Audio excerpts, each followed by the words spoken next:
Hey sports fans, it's Larry Eater. I'm going to talk about if I was the IAAF CEO for a day.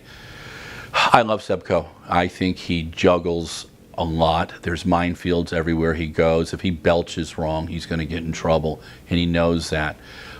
With the media on him, it's really hard sometimes for him to get things done.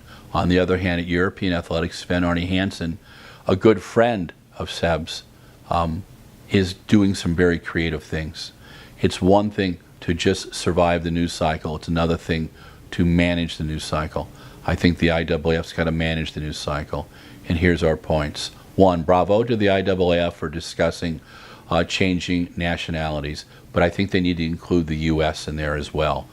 I love the athletes running for the U.S. Army, and if they're actually representing our country and getting citizenship and being able to run, that's okay, but I'm very concerned about it because I think we're giving young Kenyans an opportunity to do like what they've done in Uganda, what they've done in Bahrain, and what they've done in Turkey. And in fact, we've got more athletes right now changing nationalities than Turkey. It's not right.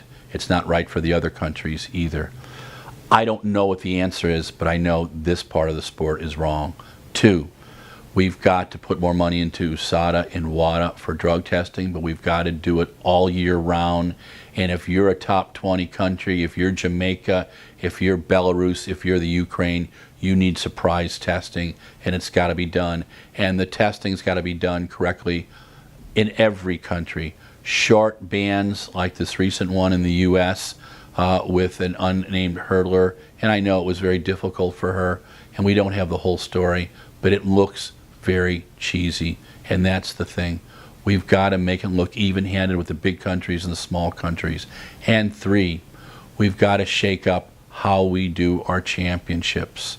We've got to communicate it better with young runners, which means social media, and that's everything from Twitter to Facebook to Instagram to Snapchat. You've got to do those things right.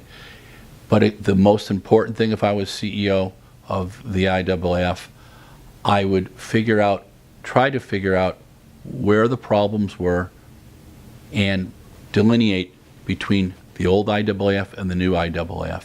That's the biggest challenge right now. How do you make the sport better? It's not an easy job. I respect Seb for what he's doing. I'm not sure I can survive more than a day at it. This is Larry Eater, signing off.